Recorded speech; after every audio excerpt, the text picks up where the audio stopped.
of diplomatic status. That's how vague it's getting. A guy I never saw on TV was making this announcement, you know? And that's a pretty broad brush. Behavior, what does that mean? Were they spying? Or are they holding cockfights behind the Lincoln Memorial? Come on.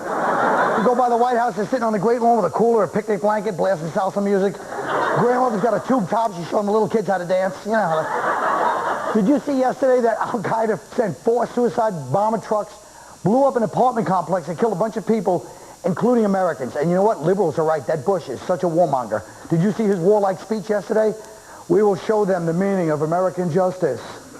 What does that mean? We're rushing through the court system, plea bargain down to a Class D misdemeanor for driving explosives with an expired license?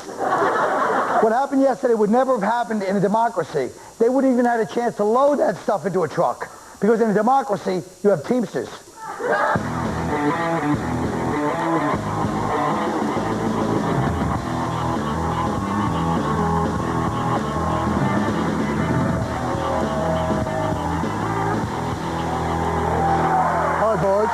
Hello, hi Dave.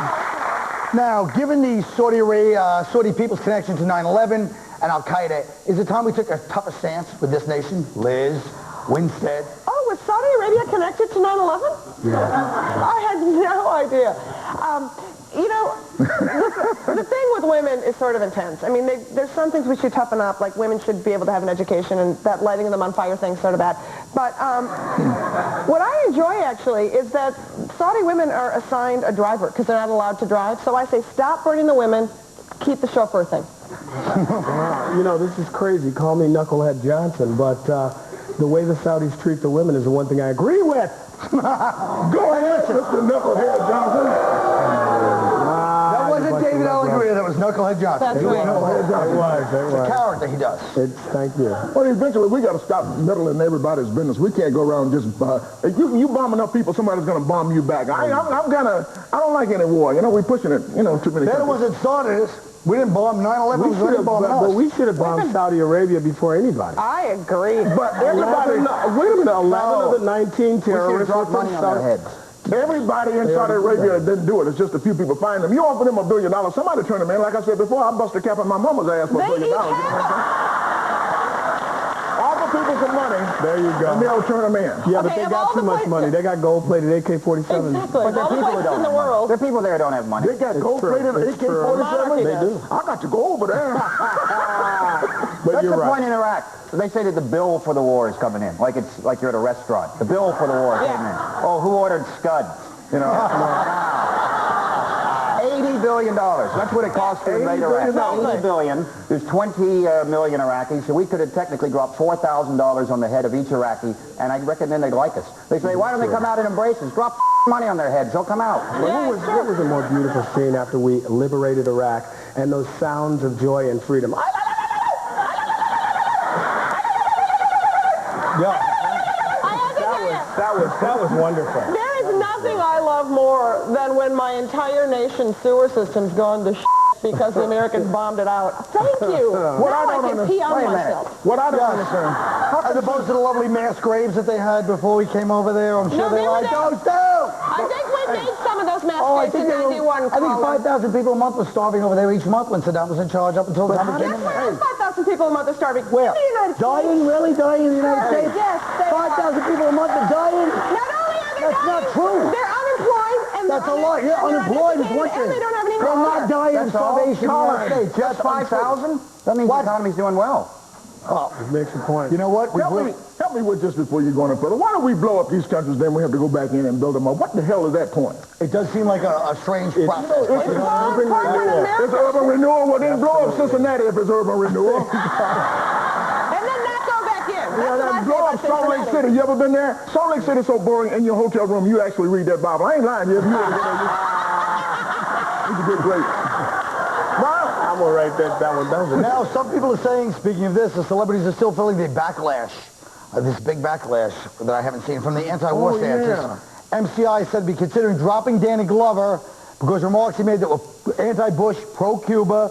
Well, I'll say I'm glad he held on to his principles by, if you're anti-corporate, that he, promoted that friend of the working man, MCI. Well, and you're forgetting the other part. The problem with these celebrities who take a political stance is they're not hot enough.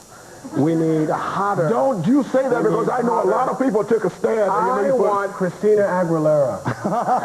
If she joined Peter tomorrow, I burn my mink coat, I swear. Well, the problem is that she can't really do anything because she bends over her butt crack shows. And what's wrong with that? What's wrong with that? That's when you bend and you lift. That's the kind of crack I like. You know what I'm talking about? Put that in a pipe and I smoke it. There you go. You smoke it out of the pipe, son. This expatriate wants to say something. All celebrities should shut up. Do their job. A man without a country. Yes, exactly. Because, you know, what have you got to say? Actors, comedians, performers are the laziest bastards on the planet, and we know it. We do nothing. We You sit go around to all day. hell. No. I work hard. I get up at 4 o'clock every day. No, you don't. 4 in the afternoon, yeah. That's what I mean. What he goes to bed for. Right. I don't know if I agree with that. I think We're extremely lazy. We're here for 30 minutes, that's it. That's our day. When they took over that theater in Moscow, those are actors, right? They held him hostage for 3 days. They were putting on a show. They were sold out every night. Did they do a show the second night? No, they didn't. They could have. There were fumes there. They could have done Tennessee Williams, you know. Oh, the vapors. But no, they sat on their asses because they're lazy bastards. So shut up. That's why I don't Right. They could have done a show that second night. Why not? Exactly. They were sold out. Yeah, but he's the guy that said Great White should have done a second set that night. Sorry, folks, just trying to... You know what they were going to sing? What's that? Yes, we have to go. Okay, so I should shut up? Well, no, we'll come back. We'll come back. Oh, look, we'll be right back. And you hold your cup of coffee like this, not like with all your fingers spread out like that. How, like how? Your fingers are spread out like you got a big jumbo cup of coffee. Close your hands and hold the coffee like this.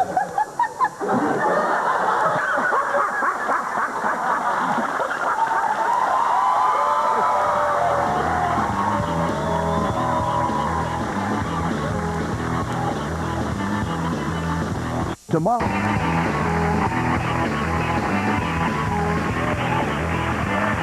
Okay, this is just basically, we pick stories out of the paper. I like to pick them out.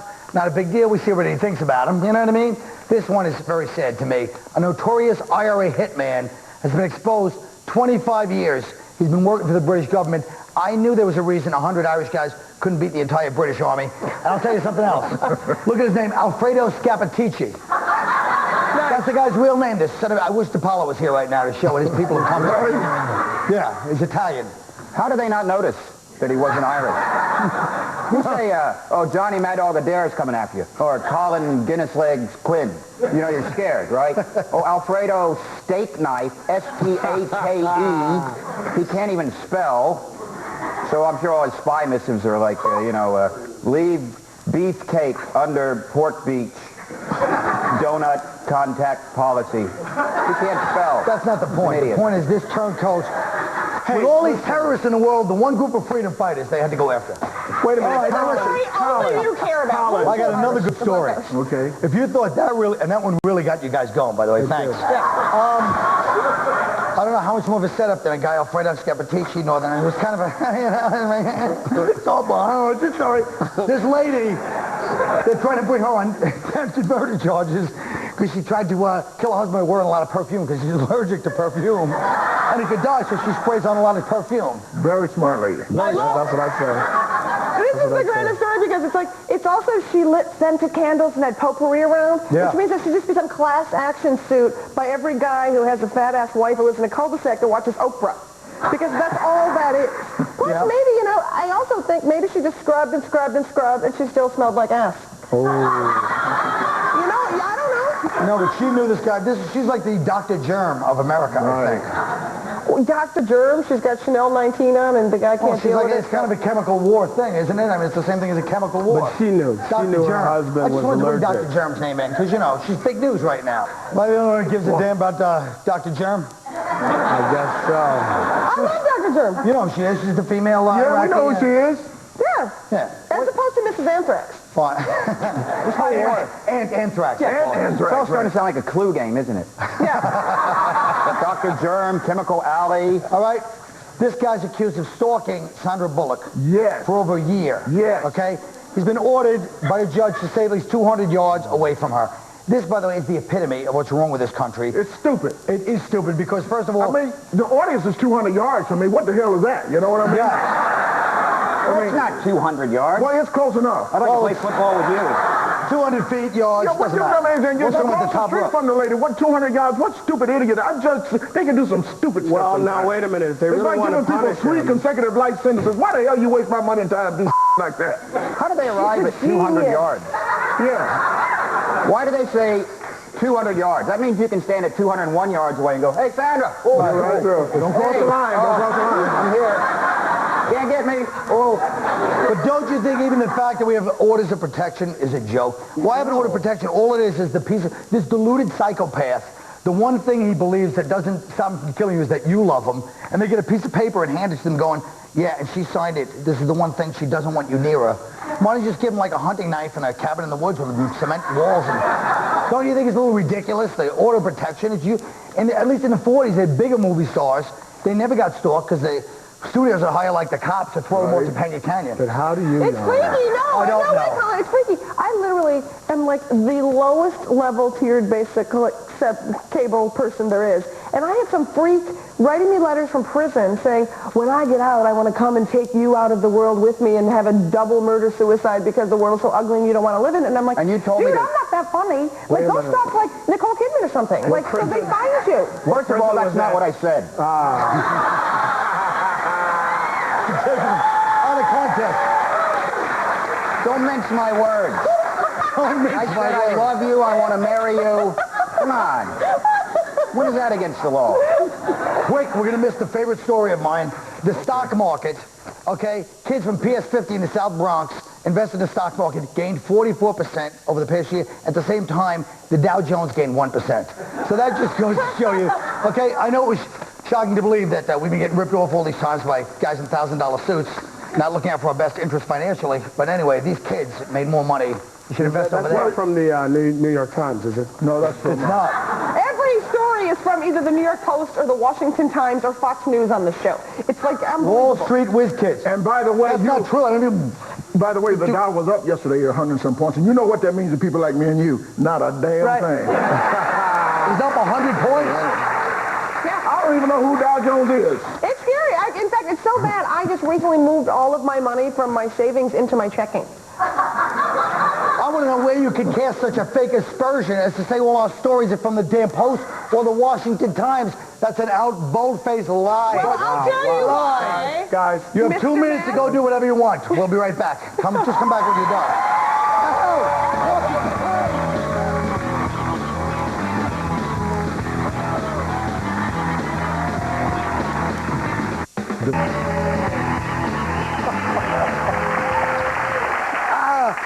Folks, I've been reading the Comedy Central message board, and it seems our viewers are swept up in the nostalgia craze. They yearn for a simpler time, the pre-war days, when Ray Romano was only earning $38 million a year. Just kidding, we're happy for Ray. We know him a long time. Right, Ray? Yeah, Ray, remember you sitting around, hey, Carl, what do you think of this? I like it. Yeah, Ray, remember that? Why don't you throw something my way, damn it? I don't know. One of our viewers' favorite memories was an emotional scene Sarah Silverman and I performed on this show. Let's take a look and let it take you back.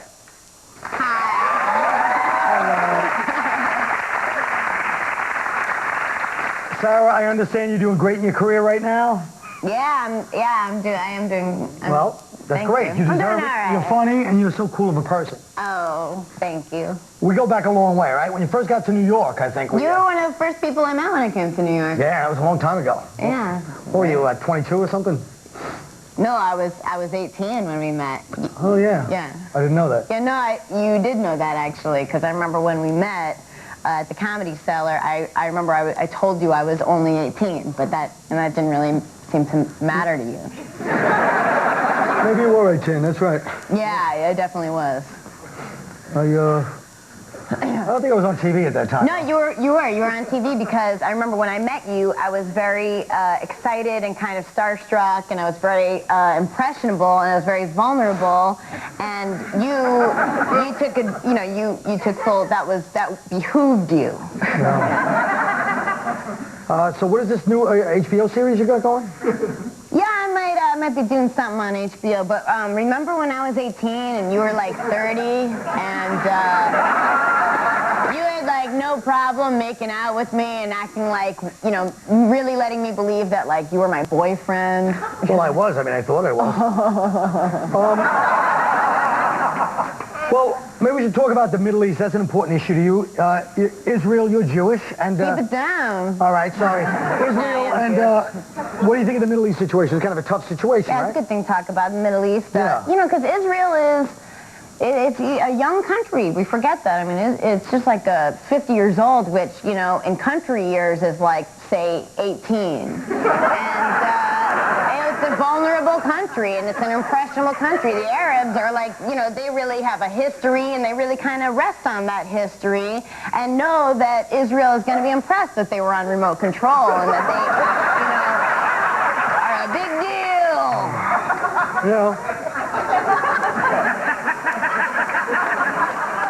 It's not, you know, it's not black and white, I guess. It's not black and white because, let's face it, you know, I mean, you weren't going out with some pimply-faced freshman either. Let's face the facts. Oh, I have a good idea. I know.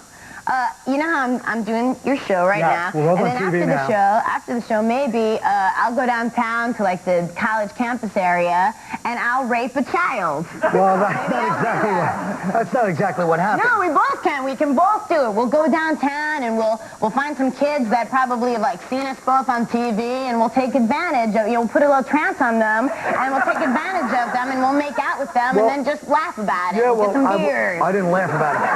Well, you were hanging out with my friend Mike Reynolds at the time. Yeah, he had a crush on me. I know, he did. Yeah, he did know that.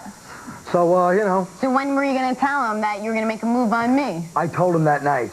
Yeah. That night after you made out when I got with me. home after fooling around with you, I called him. I said, you snaked Mike Reynolds. So what? He punched the guy in the face once who was passed out, and I saw it.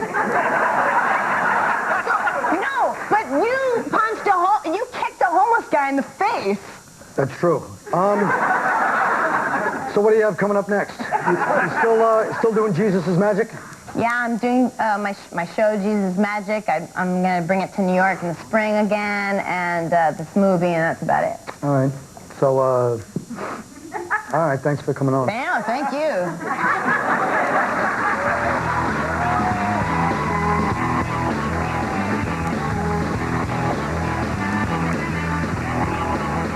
Stand up.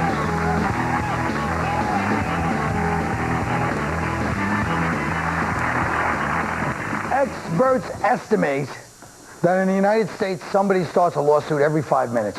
And if any of you says we have to find that person and stop it, I'll break your arm.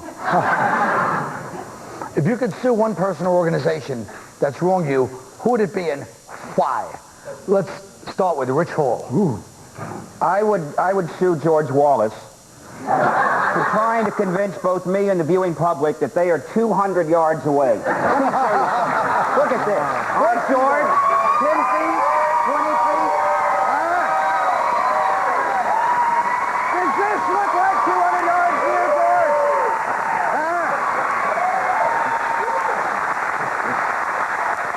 George? George, I don't want to sue anybody. I just want to bust him in his mouth. You know what I would sue the government. I'd sue President Bush. I need to sue because I was, 3 years ago when Clinton was in office, I was rich.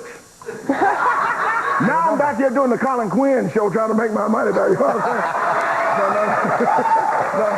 saying? Liz Winstead. I think I want to sue the axis of evil. And it's not Iran, Iraq, and North Korea. It's the internet axis of evil, which is lower your mortgage rates, increase your penis size by 4 inches, or eliminate your debt. Whoever came up with this spam thing to get your mail, it's unbelievable because we don't ever see a note come across the email that says increase your vagina size by 4 inches. No one wants that. David Allen Grier. First of all, Colin, I would like to sue President Bush, really, for using that fake Southern accent. I have seen more authentic rednecks on Hee-Haw. How dare you, Mr. Bush? Where's the GHWB? Every press conference, he gets more and more country. Now, if I wanted a hillbilly in the White House, I would have voted for Jethro Bodine. What are you going to do next? Drag me behind your pickup truck? I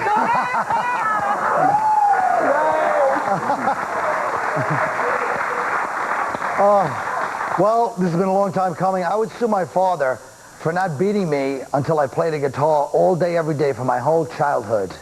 Dad, you saw what was happening out there. You saw the amount of room that all the musicians were getting. What did you show me? Stick ball. That's a real chick magnet. Thanks, Pop. I know you watched the show tonight. I know you're watching it as you hear this. A game that was last played on our block in 1974. Hey, girls, did you hear the latest? Forget about the YouTube concert. There's a bunch of kids running around sewers and stopping every 6 minutes because a car knocked their Spalding up the avenue. Right now, you could be visiting me at the plaza. I'd be in bed with 7 girls and a hermaphrodite. And you could be saying, oh, son, I knew you'd settle down one day. I'm suing you, Dad. That's right, old man. I don't care how old you are. You're getting papers tomorrow. Remember it. Guess what? The show's over. You'll see me.